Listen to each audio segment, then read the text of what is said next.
साथियों नमस्कार, मैं हरिश्चंद्र बर्णवाल। आज मैं आजाद भारत में पहली बार आयोजित कुंभ की दास्तान सुनाने जा रहा हूं। आजादी के बाद दोस्तों, नेहरू के प्रधानमंत्री काल में 1954 में पहले कुंभ मेले का आयोजन किया गया था। आप जानते हैं, जिस दिन नेहरू कुंभ मेले का आयोजन देखने पहुंचे उसी दिन वहां भगदड़ मच गई और उसमें 500 लोग दबकर मर गए। हालांकि दोस्तों, कुछ लोग मरने वालों की संख्या 1000 तक बताते हैं। और खास बात यह थी कि नेहरू ने संगम में स्नान नहीं किया, जबकि राष्ट्रपति राजेंद्र प्रसाद वो जब गए तो आम लोगों के बीच संगम में स्नान भी किया था। नेहरू ने नहीं किया दोस्तों। और 1954 की जो घटना आपको बता रहा हूं ना, जब ये भगदड़ मची थी तब भारत की कुल आबादी कितनी थी? आपको जानकर आश्चर्य होगा। उस समय भारत की कुल आबादी करीब 38 करोड़ थी। और आप ये जानकर हैरान हो जाएंगे दोस्तों कि इस बार के महाकुंभ में करीब 45 करोड़ लोगों के स्नान, उनके रहने और आने जाने का इंतजाम सरकार कर रही है। यानी उस समय जितनी भारत की आबादी थी उससे भी अधिक जनसंख्या को लेकर सिर्फ महाकुंभ में इंतजाम किया जा रहा है। और इस समय प्रधानमंत्री मोदी महाकुंभ का जायजा लेने पहुंच चुके हैं। लेकिन आपने कुछ सुना? कहीं कोई घटना हुई? एकदम सब कुछ नियम से हुआ। और भगदड़ की तो बात ही छोड़ दीजिए, किसी को एक पल के लिए भी दिक्कत नहीं हुई दोस्तों। जैसे आज प्रधानमंत्री मोदी महाकुंभ के इंतजाम को देखने पहुंचे, वैसे ही पंडित नेहरू भी इंतजाम देखने पहुंचे थे। लेकिन वो कुंभ मेला लगने के बाद गए थे। आप खुद सोचिए, ये कौन सी रणनीति थी भाई? बीबीसी की एक रिपोर्ट है जिसमें लिखा है कि कहते हैं 1954 में प्रधानमंत्री जवाहरलाल नेहरू कुंभ में शाही स्नान के दौरान आए थे और संभवतः इसी के कारण भगदड़ मची थी। और उस समय की भगदड़ का सच लोगों के सामने आ नहीं पाया।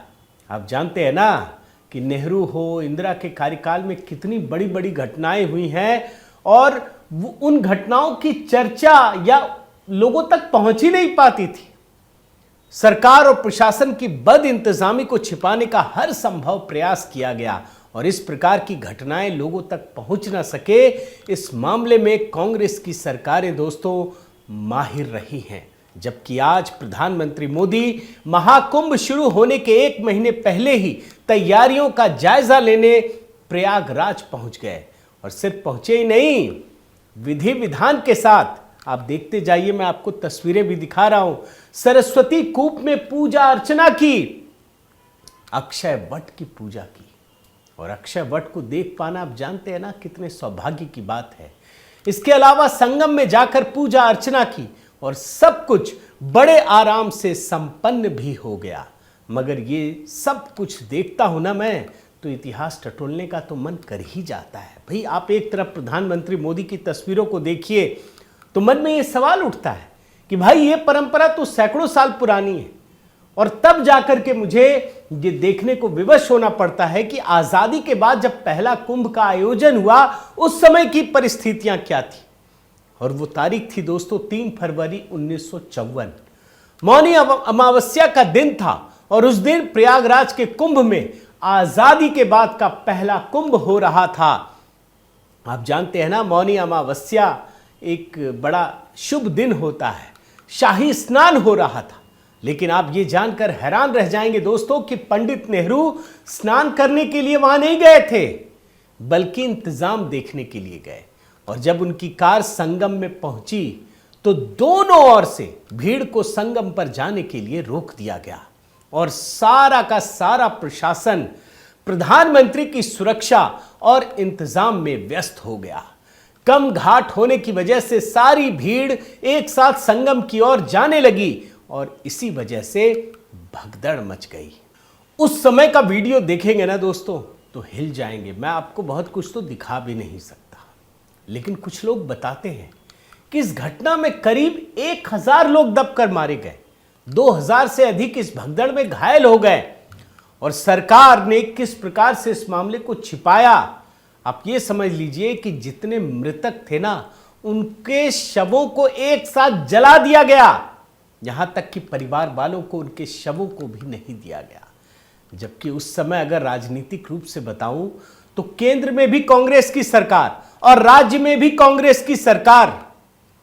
और आप अंदाजा लगाइए कि नेहरू कितने संवेदनशील व्यक्ति थे और प्रबंधन में कितने माहिर थे। मगर आज जब प्रधानमंत्री मोदी और मुख्यमंत्री योगी के शासनकाल में पहली बार महाकुंभ का आयोजन हो रहा है, तो ये एक भव्य आयोजन की शक्ल ले रहा है। इसमें 45 करोड़ लोगों के स्नान के लिए प्रयागराज के 67 गांवों को एक नया जिला महाकुंभ घोषित कर दिया गया है, जिसकी प्रशासनिक व्यवस्था ही पूरी तरह से स्वतंत्र और हाईटेक है। यहां हर आपात स्थिति से निपटने के लिए 3 स्तरों वाली सुरक्षा व्यवस्था है।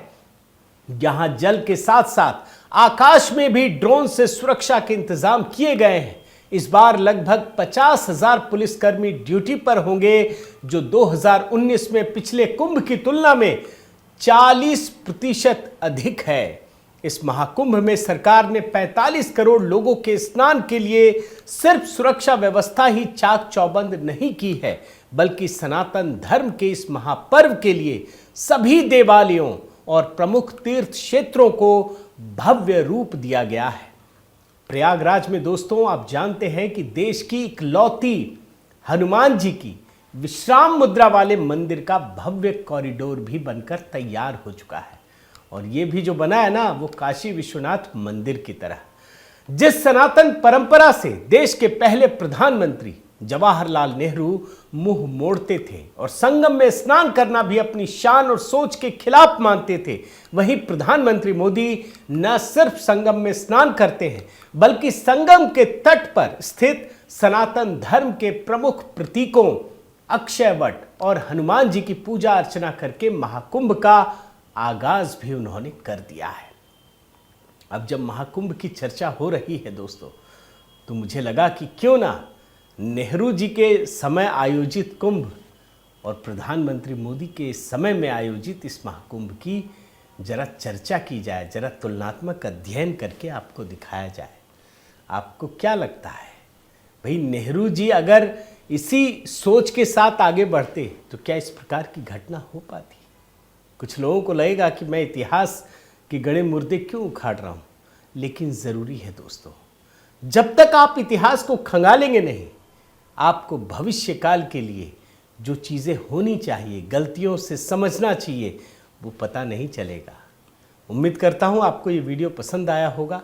आपसे निवेदन करता हूँ दोस्तों कि आप ज़रूर, अगर इस चैनल को सब्सक्राइब नहीं किया है तो ज़रूर कीजिए, लाइक कीजिए, कमेंट कीजिए, बेल आइकन दबाइए। और हाँ, HB मेलोडी से भी ज़रूर जुड़िएगा, जहाँ लगातार नए नए गीत अपलोड कर रहा हूँ। बहुत बहुत धन्यवाद। जय सिया राम।